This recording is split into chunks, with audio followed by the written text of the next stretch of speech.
Good morning, ladies and gentlemen. We got him. On the evening of September 11th, a family member of Tyler Robinson reached out to a family friend who contacted the Washington County Sheriff's Office with information that Robinson had confessed to them or implied that he had committed the incident. This information was relayed to the Utah County Sheriff's Office and scene investigators at Utah Valley University. This information was also conveyed to the FBI. Investigators reviewed additional video footage from UVU surveillance and identified Robinson arriving on UVU campus in a gray Dodge Challenger at approximately 8:29 a.m. on September 10th, in which he is observed on video in a plain maroon t-shirt, light-colored shorts, a black hat with a white logo, and light-colored shoes. When encountered in person by investigators in Washington County on September 12th in the early morning hours, Robinson was observed in consistent clothing with those surveillance images. Investigators interviewed a family member of Robinson who stated that Robinson had become more political in recent years. The family member referenced a recent incident in which Robinson came to dinner prior to September 10th, and in the conversation with another family member, Robinson mentioned Charlie Kirk was coming to UVU. They talked about why they didn't like him and the viewpoints that he had. The family member also stated Kirk was full of hate and spreading hate.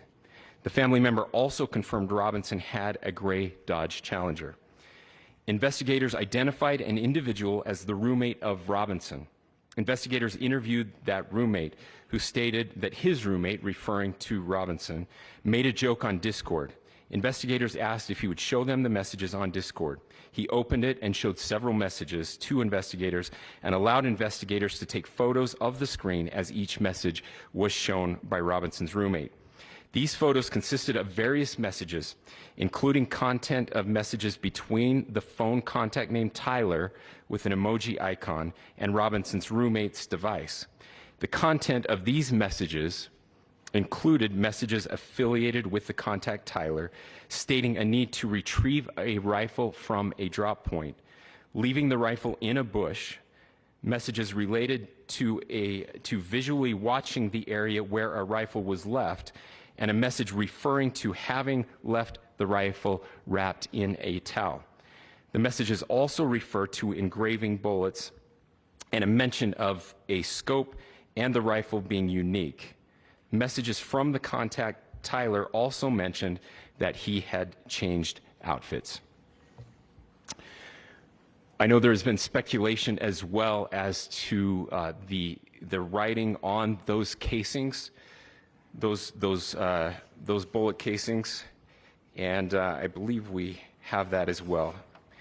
And I will share that with you now. So the area north of Campus Drive Road where the suspect crossed over, you saw some of that in the video that we released last night, consists of a grassy area with trees on the edge of the UVU campus. Investigators discovered a bolt-action rifle wrapped in a dark-colored towel. The rifle was determined to be a Mauser Model 98 30-06 caliber bolt-action rifle. The rifle had a scope mounted on top of it. Investigators noted inscriptions that had been engraved on casings found with the rifle. Inscriptions on a fired casing read, "Notices, bulges, capital OWO, what's this?" question mark. Inscriptions on the 3 unfired casings read, "Hey fascist!" exclamation point, "Catch!" exclamation point. Up arrow symbol, right arrow and symbol, and 3 down arrow symbols. A second unfired casing read, "Oh Bella Chow, Bella Chow, Bella Chow, Chow Chow," and a third unfired casing read, "If you read this, you are gay, LMAO." We are indebted to law enforcement across the state who's worked seamlessly together, local law enforcement, state law enforcement, and our federal partners with the Federal Bureau of Investigation. We're grateful for everyone who worked together in such a short amount of time to find this person and to bring justice. I want to thank the public who has been so engaged, reviewing videos, helping us with sending in tips, and helping us get to this point. I want to thank the family members of Tyler Robinson who did the right thing in this case and were able to bring him into to law enforcement as well. I especially want to thank the family of Charlie Kirk, Erica, Charlie's parents, his children. I want us to be thinking of them as we bring justice in this case. They will be involved in that justice. We will be working very closely with them as we move through this process as well. This is a very sad day for our country, a terrible day for the state of Utah. But I'm grateful that at this moment we have an opportunity to bring closure to this very dark chapter in our nation's history. With that, I will now turn the microphone over to the Director of the FBI, Kash Patel. Thank you, Governor. This is what happens when you let good cops be cops. The FBI and our partners are proud to stand here today together to bring justice to the family of Charlie Kirk and honor his memory. I want to express my deep gratitude to President Trump, the Vice President, and the entire White House who have been so incredibly supportive with both resources and just personally to the FBI as a team. They had our backs the entire way, and I just want to express my gratitude for giving us the resources we need to operate in this space to bring this sort of justice at this sort of speed. In 33 hours, we have made historic progress for Charlie. Governor Cox, our partnership has been absolutely incredible these last few days. Our partnership will endure. Your state and local partners, your sheriffs, your DPS community has been unbelievably impressive in the hardest of times. And a case like this cannot be solved, cannot be brought without partnering with your state and local authorities. The FBI has a certain role to play, and we will play that role, and we will lead out for the federal government. But Governor Cox, we are so grateful for your state partnership that led out on this investigation. A little bit of the timeline. Charlie was shot at 12:23 p.m. on Wednesday. The first FBI agents arrived on scene in 16 minutes with chiefs of police at 12:39 and secured the scene. The FBI immediately launched fixed-wing assets. We utilized these assets to transport personnel, specialty technicians, hostage rescue teams. We also utilize these assets to go back and forth from the East Coast and here in Utah to transport forensic evidence and other evidence that will be analyzed and is being analyzed at our FBI laboratories in Quantico and other laboratories, including the ATF. At my direction, the FBI released the first set of FBI photos of the suspect at 10 a.m. local time on 9/11. Then, shortly thereafter, the FBI reward of $100,000 was released at 10:45 a.m. local. Myself and Deputy Director Bongino arrived on the scene at approximately 5:30 p.m. on 9/11. The governor led a press conference last night at approximately 8 p.m., where at my direction, the FBI released a never-before-seen video of the suspect. We also released new images to the public of the suspect. And just last night, the suspect was taken into custody at 10 p.m. local time. In less than 36 hours, 33 to be precise, thanks to the full weight of the federal government and leading out with the partners here in the state of Utah and Governor Cox, the suspect was apprehended in a historic time period. And I want to highlight what Governor Cox said. This would not have been possible without you, the media, and you, the public. That's why we went so public, so fast, and we're so transparent, and we're committed to that transparency. The crime scene, just a little bit there. It is a large crime scene. State and local authorities, along with federal authorities, processed that crime scene quickly. And I even had the ability to walk through that crime scene and walk through the steps the suspect took to learn more about what was needed and what resources we needed to bear to create a full picture for the FBI and leadership back in Washington. Furthermore, thankfully to state and local partners, forensic evidence has been seized and continues to be garnered. Forensic evidence has already been evaluated at FBI laboratories in Quantico and state and local authorities here. We will continue to process evidence as we see it, as we collect it, and we will continue to deliver to Governor Cox and his team. Last night, we had a total of approximately 7,000 leads. As of this morning, thanks to your great work, we have over 11,000 leads that were called in to the FBI. And we are running out every single lead that we can. Every one of those leads will be run out. The arrest is a testament to the dedication of good law enforcement being great and partnerships in law enforcement, which I've tried to highlight as my tenure as the director of the FBI. There is no better relationship for law enforcement than the FBI to partner with state and local authorities, and you've seen it here in these last few days. The FBI Salt Lake Field Office, along with our offices in LA, Phoenix, Denver, San Antonio, Las Vegas, Pittsburgh, Buffalo, our headquarters component in Quantico, all participate in the FBI. I want to express my deep gratitude to the employees of the FBI, the men and women, the evidence response team tacticians, the special operators, the agents, the support staff. You have done monumental work in historic time when the public, who had a right to demand such an expeditious solving of an investigation, the FBI answered that call diligently, critically important to our nation, and we delivered. And I'm proud to be their leader, and I'm proud to be the director of the FBI. This is a very much an ongoing investigation, as the governor said, and we will continue to work with state and local authorities to develop the investigation, to provide them the evidence they need for their ongoing prosecutions, and we will be here to answer every call they absolutely have, as long as it takes, for as long as we need to find and apprehend whatever suspects were involved in this crime. Lastly, to my friend Charlie Kirk, rest now, brother. We have the watch, and I'll see you in Valhalla.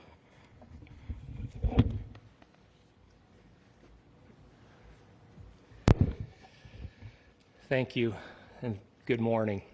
I would just like to take a few minutes as the sheriff to express my gratitude for everybody who has played a part in this investigation. As you know, it's been a vast, a complicated, and a very, very fast-paced investigation. You're looking at people standing up here who are running on, if they got an hour's sleep in the last couple of days, they're probably lucky. It has been very taxing. It has been so impressive, speaking on behalf of the local law enforcement, to see the cooperation that we've seen in this type of case. Across the state, sheriffs, chiefs, our state partners have stepped up and have come to the call on anything that we needed. Our county chiefs have been phenomenal. Our Utah County Attorney, Jeff Gray, who's standing up here with us, has been phenomenal in leading us through this investigation. I would like to thank the federal government for their resources, their assets. Our local team here, our FBI team, has been extraordinary in helping us work through this and bring this person to justice. Most of all, I would like to thank the public, and specifically, I would like to thank the public who turned to prayers and who turned to positiveness for us. I would like to thank them on behalf of the law enforcement community, because we needed those prayers. That's what we needed to get through this. We needed your support, and you gave it to us. We needed your patience, and you gave it to us. And I would like to thank you for the Kirk family, because that's what they need, is your support and your prayers, and that will get us through all of this. So thank you, everybody, for everybody that have stepped up. We've had such a phenomenal response to this. Thank you.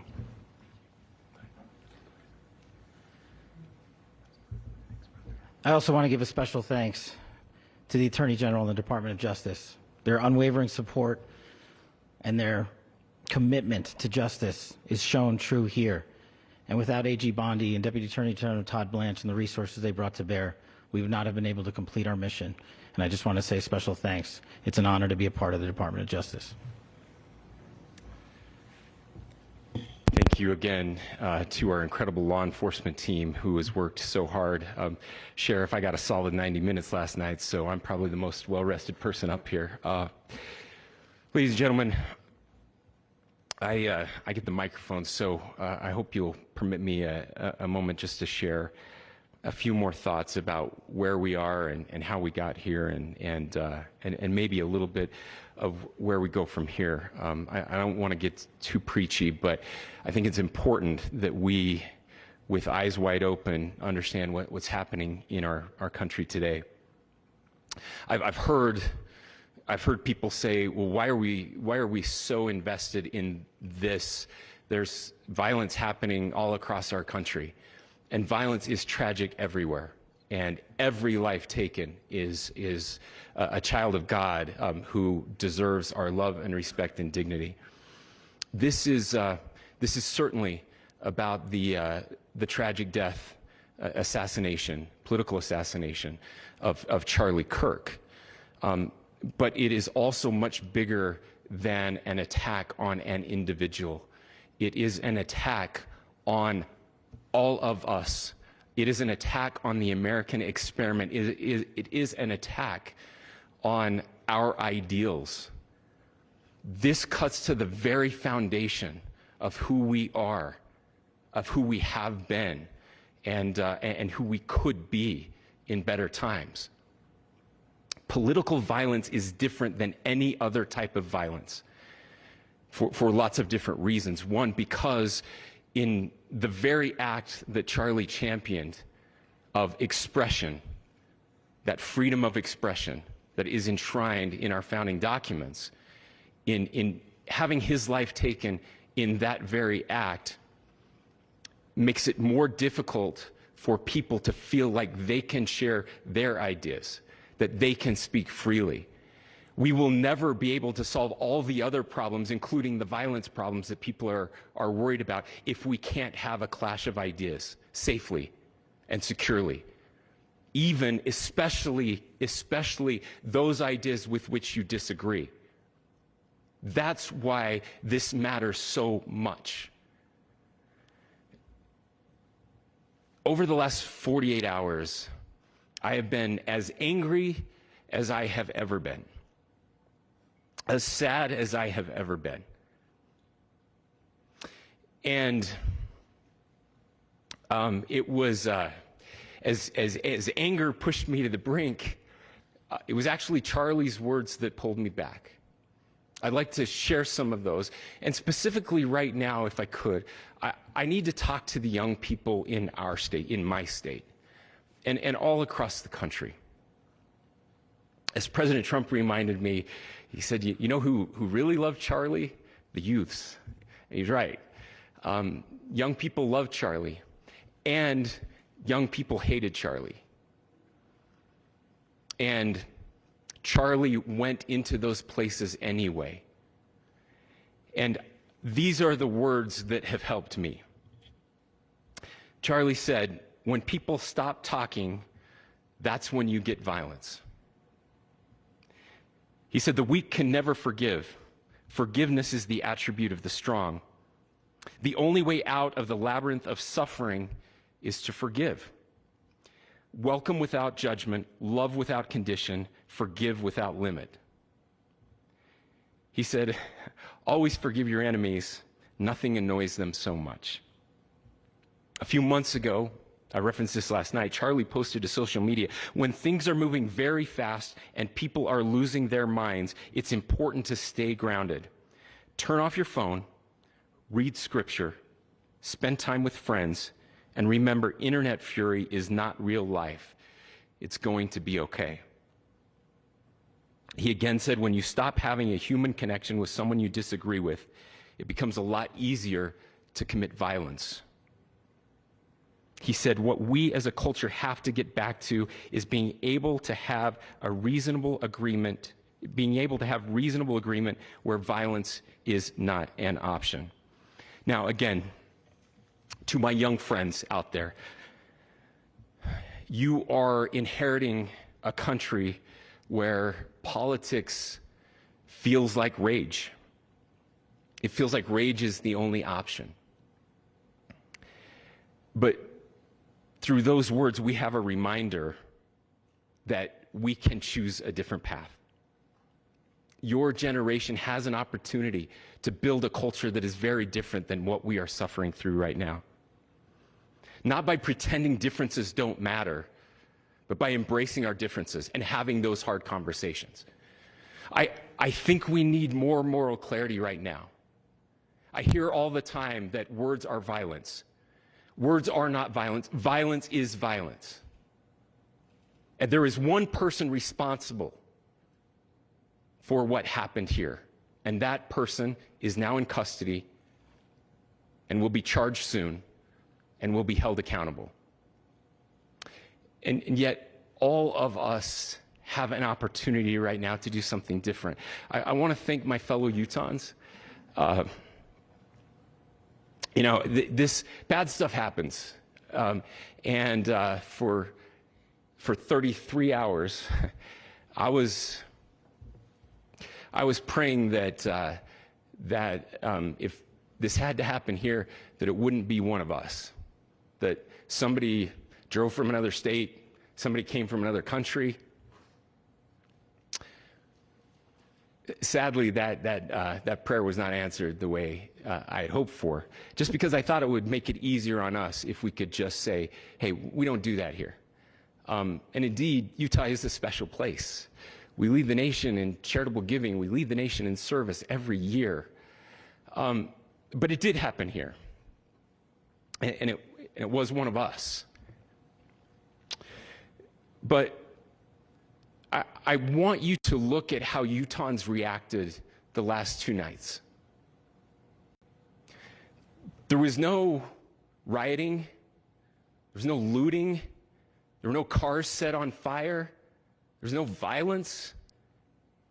There were vigils and prayers and people coming together to share the humanity.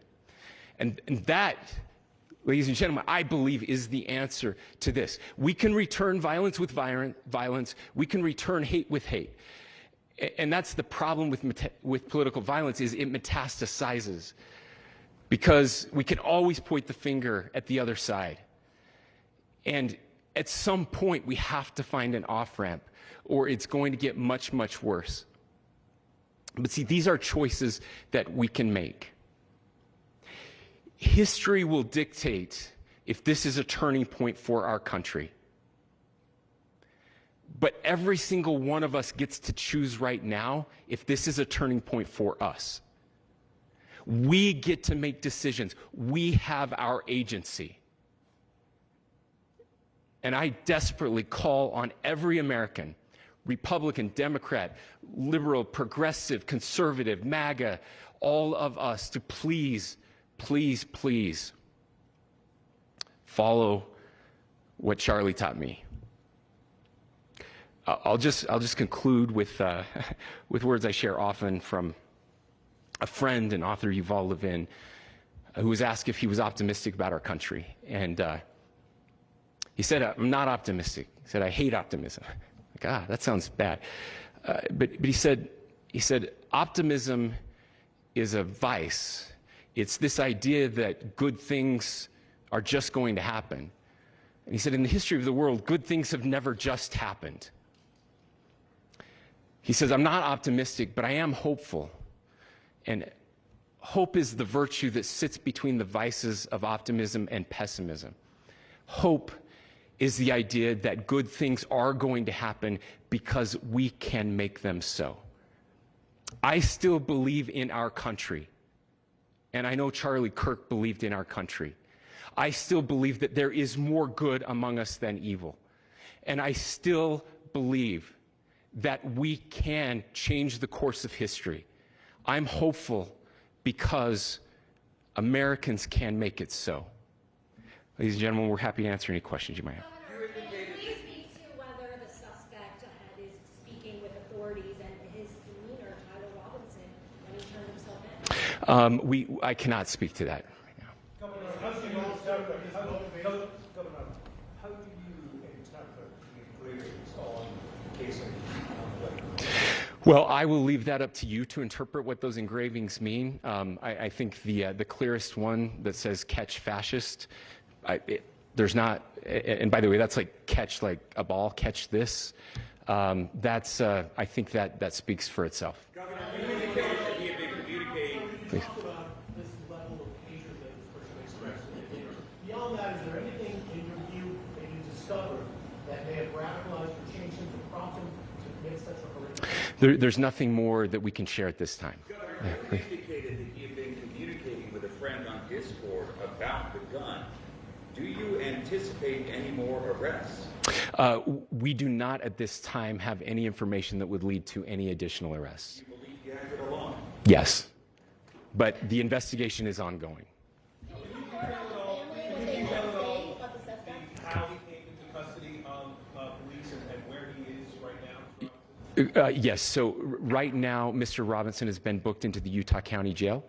You heard the president this morning report that he was taken into custody, that his family and a friend helped to deliver him into custody of law enforcement in Washington County. For those of you that don't know where Washington County is, it is the southwesternmost part of the state of Utah. It's about a 3.5 to 4 hour drive from here, where we are right now, and that's where he lived and where they turned him in. Please, go here. I can't share any more than what I've already shared. Yeah.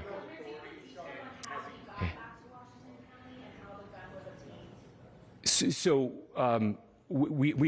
how we obtained the gun? The gun was found here. Yeah. So I don't have much more details on that.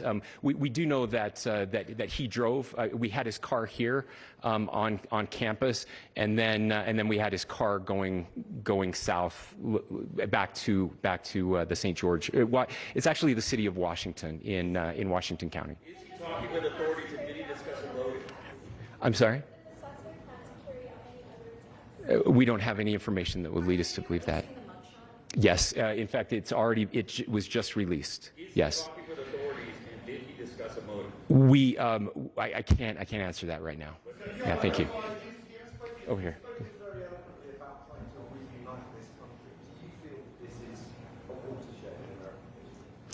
I absolutely believe that this is a watershed in American history. Yes. The question is, what kind of watershed? And that chapter remains to be written. Is this the end of a dark chapter in our history, or the beginning of a darker chapter in our history? Look, I mean, if you look at true political assassinations in this country of someone of this stature, this feels a lot like the late 60s, and having one so gruesomely displayed on camera in all of our hands and in all of our pockets. We are not wired as human beings biologically, historically. We have not evolved in a way that we are capable of processing those types of violent imagery. And by the way, we've seen another one with a gruesome stabbing very recently that went viral. This is not good for us. It is not good to consume. Social media is a cancer on our society right now. And I would encourage people to log off, turn off, touch grass, hug a family member, go out and do good in your community. That is happening, and it's happening organically right now. I had a friend in a small city in Utah who said, we're getting together, the Republicans and Democrats in my little town are getting together to have a discussion last night, just to find a way to find their better angels. So yes, this could be, I mean, again, you have to go back to JFK to have seen a video live of something like this happening.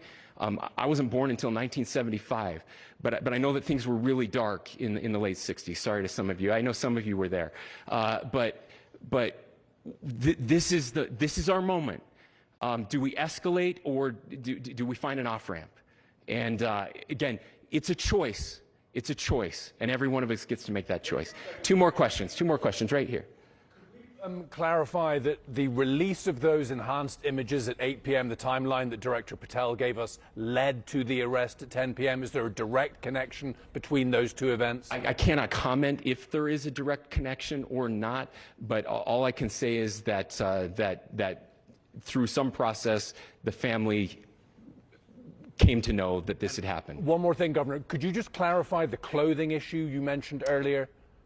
Was he changing outfits? Could Correct. you just clarify this? Yes. So when he's first spotted on campus, he has different clothing on, and then he changes clothing on the roof, and then changed back into that clothing at some point, so that when he was apprehended, when he was arrested, the clothing matched the clothing he had on before the shooting here at UVU. Last question here. Yes. Suspect was from Utah. Can you kind of tell us a little bit more about where, and was he a student here at the student, and is there any history of mental illness? Yeah. So I don't have any information on the mental illness part. He was not a student here at UVU. He was living and had lived for a long time with his family in Washington County, in the southernmost part of our state. Thank you, everyone, for your great work in getting this information out. I would just say, process-wise, this may be important. I know many of you aren't familiar with the process in Utah. I think it's important that you understand that. Basically, we have 3 days for charging documents to be filed. A CI will be filed. We'll have more information then, more detailed information as those charging documents are filed in preparation for a preliminary hearing. So 3 days. So we would anticipate then that early next week those charging documents will be filed. We will obviously be working. The county attorney will be working very closely with Mr. Kirk's family as those documents and decisions are prepared and made. Thanks, everyone.